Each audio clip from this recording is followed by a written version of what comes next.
Hey everyone, and welcome back to the Fortitude Podcast. My name is DaShanna, and I am your host. Happy New Year. It is 2023, and I can hardly believe it. I am so excited to bring to you this first episode of the year. I did a bit of a soft launch in 2022 at the very end of the year of my podcast, but I'm so excited to see where this journey takes me. If you are new here, thank you so much for joining me, listening. I hope you enjoyed this episode. Please go ahead and subscribe and download the podcast. Make sure that you don't miss another episode. The Fortitude Podcast is a motherhood and lifestyle enrichment podcast filled with storytelling and educational nuggets sprinkled in. I intend to talk about the elephant in the room. That's my intention. I intend to prove to you that you are not alone. And I intend to do so in a way that's digestible, friendly, and vulnerable. That's my intention. That's my promise. I hope that this year brings you all the desires of your heart and more. Oftentimes we pray to God for the things that we want, the things that we need, the things that we wish to have in our lives, and many times God has greater things for us in store, bigger things than we could really ever imagine ourselves. So that's what I'm praying for you.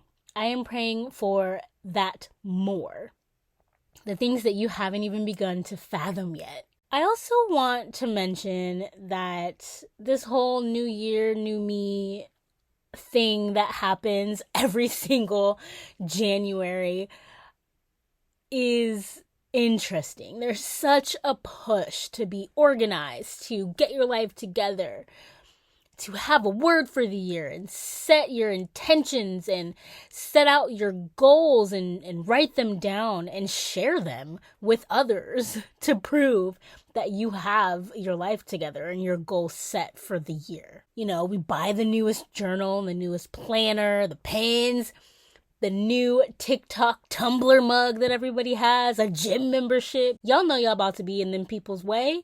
I just wanted to pop on here and let you know that if you're not there yet, if you just making it, okay, if you just barely slid into 2023 and all you can say is, look, I'm here, that's the best I got. Like, I am there right along with you. You are not by yourself. I am adjusting to a new year without my mom. My mom died in December of 2021. So 2022 was an extremely hard year for me. It did bring my newest addition to the family, my daughter, my second daughter, but it's been an adjustment. I am adjusting to working full-time again with two kids. I've never been a full-time employee with two kids before. So I'm adjusting to feeling better. I feel like I've been sick for months, and I do think that like my mental health and my physical health are super intertwined. The family got COVID for the first time, including the kids. Like, y'all, we are doing and feeling much better. We are great. We are good to go, but it was rough with two sick kids and two sick adults, and it was just a lot. I'm just trying my best and letting that be it. So again, if you are in the same boat, like, you're not alone, and we got this, girl. All right, let's go on to the topic and the title of today's podcast. I wanted to talk to y'all a little bit about my experience with breastfeeding. This is where I'm at right now, and it's taking up a lot of my life because I am pumping. I have two girls.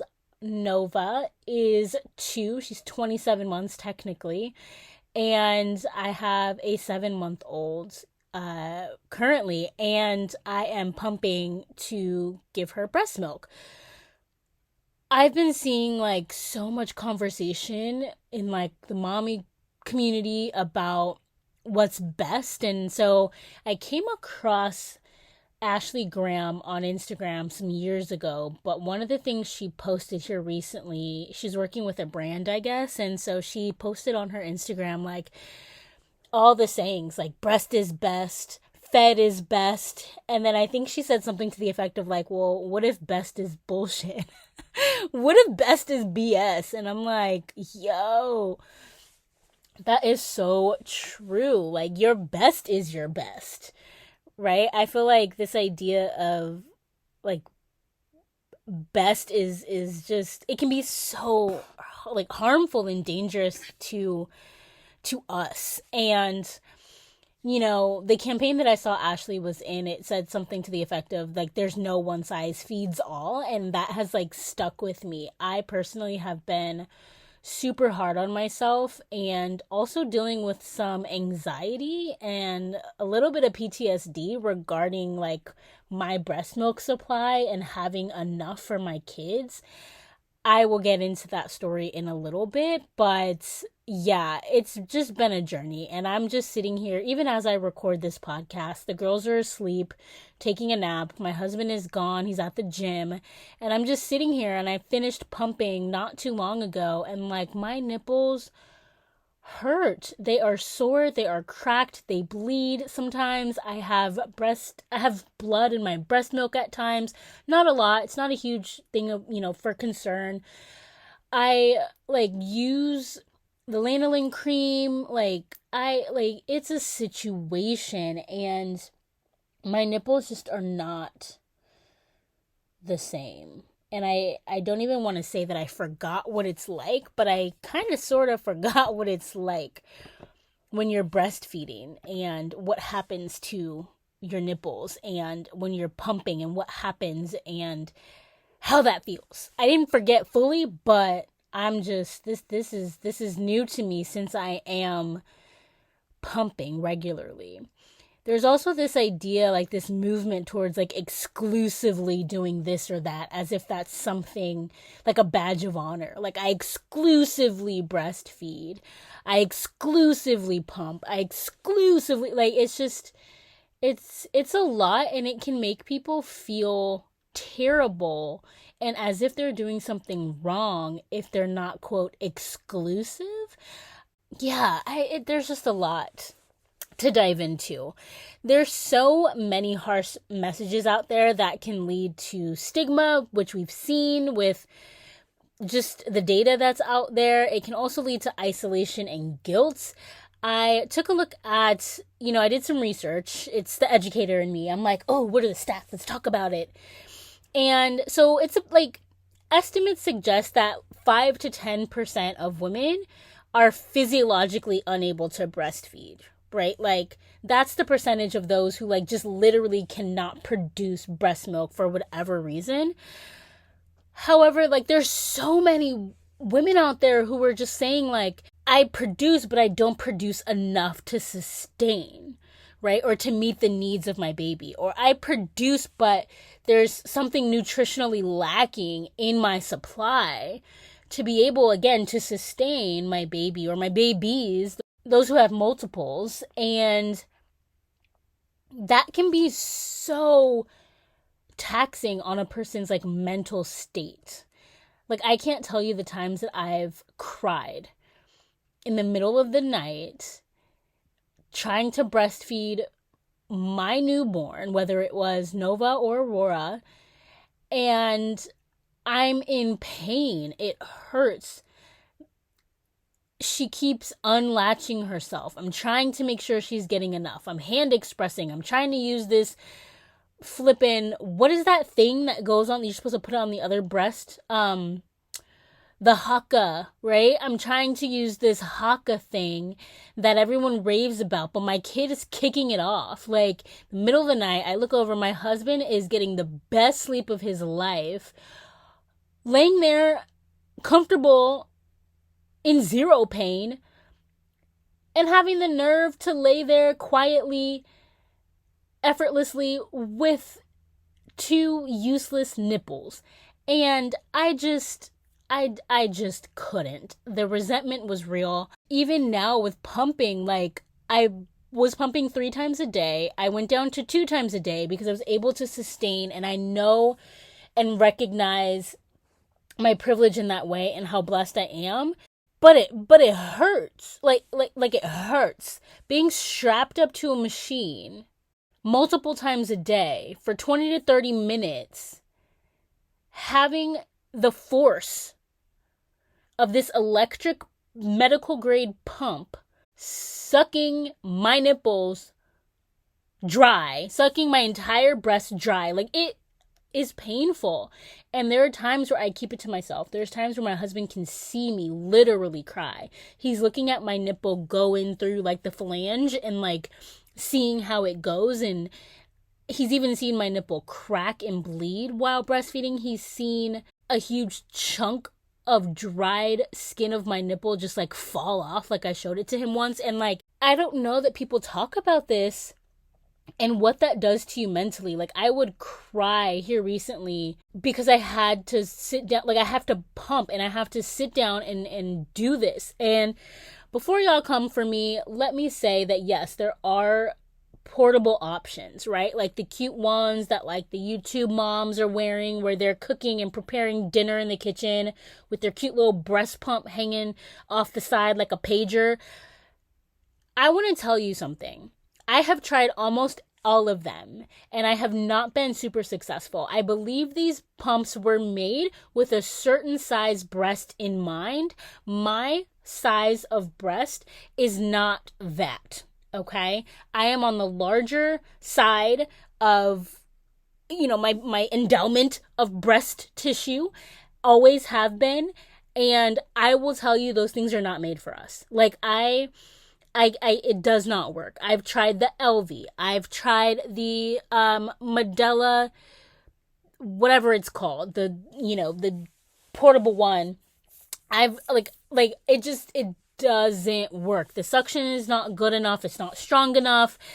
My breast, your nipple has to be at some sort of perfect angle, up perky and whatnot. And I will let you know that because my breasts are large, they don't sit up under my chin. Okay, so listen, I've tried it and I will continue to try, but most of the times I have to schedule my pump sessions around times where I'm going to be sitting down anyway.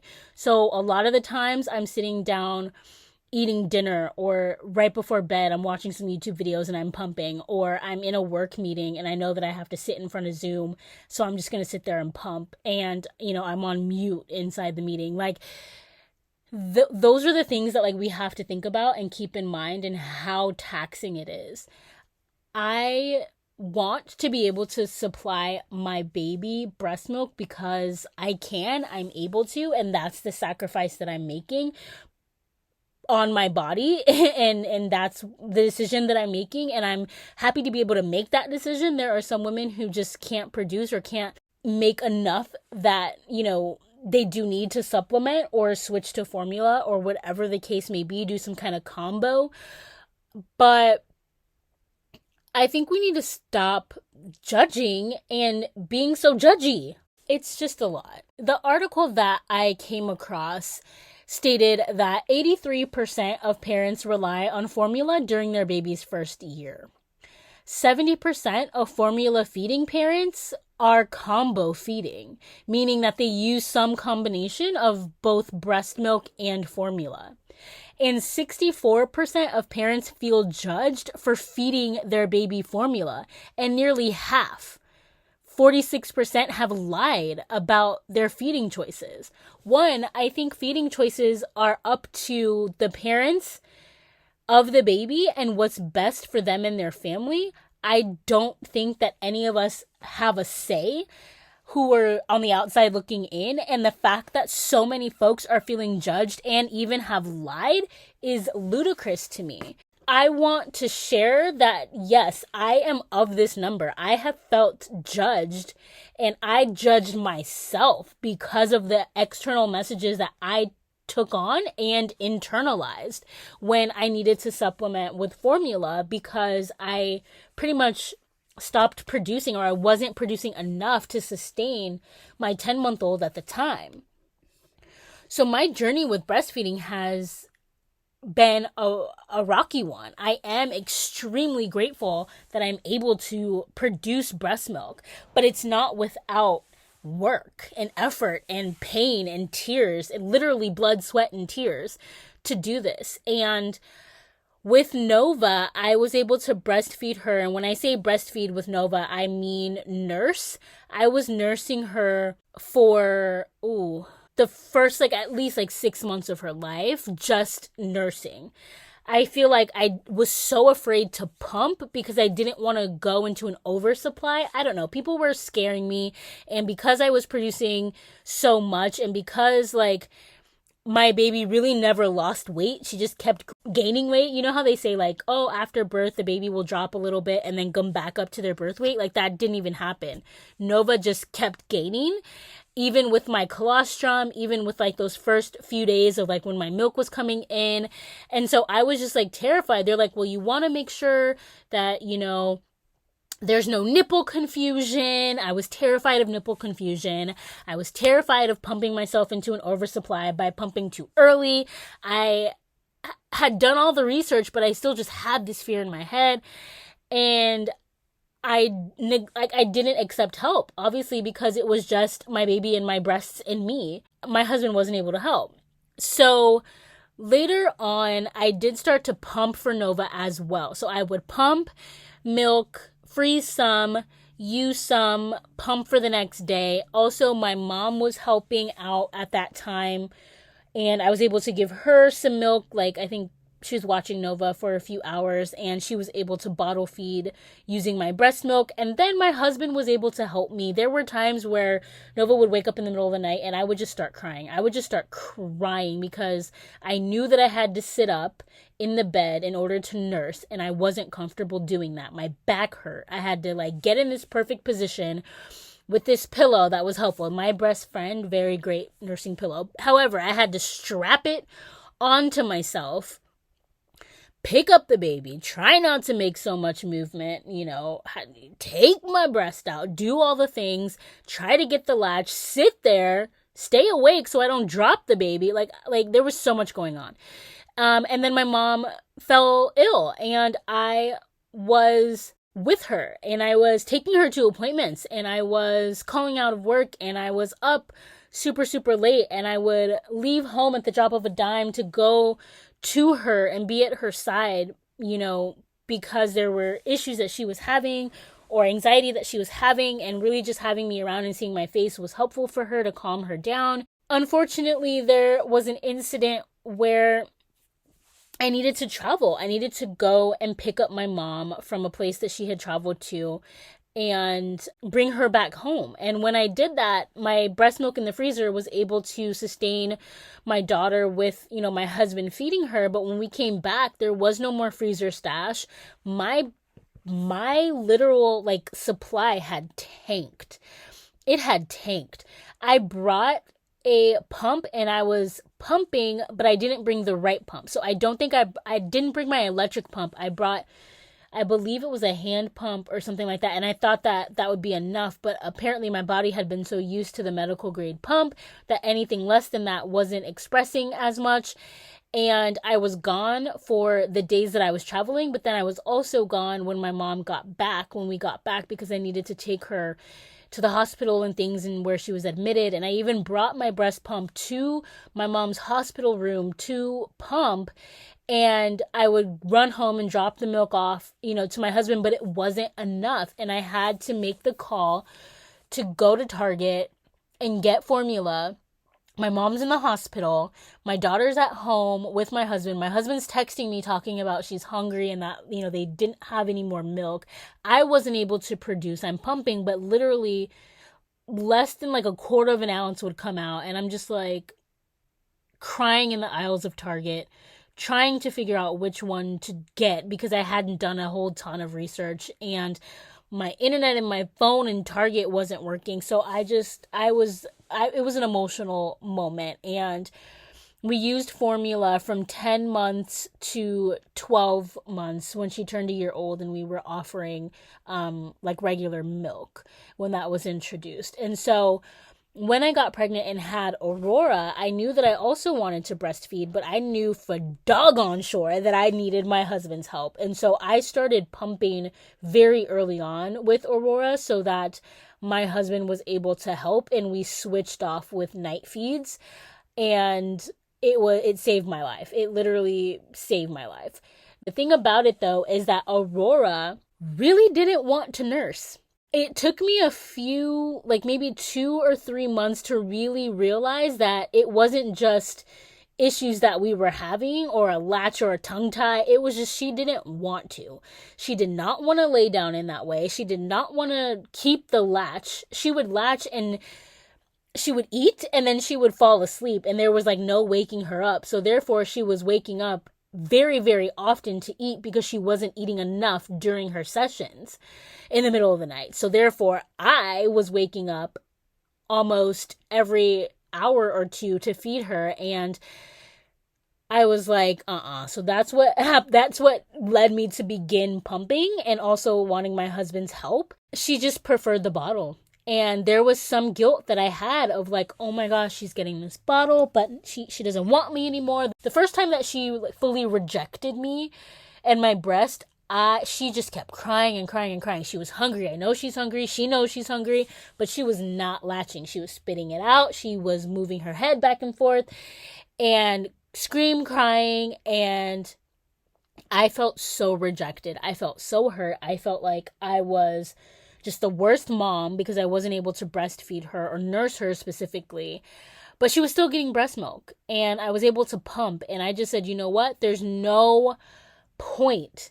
She's clearly telling me she doesn't want to do this. And why am I forcing it? It's taking a toll on me. It's taking a toll on her.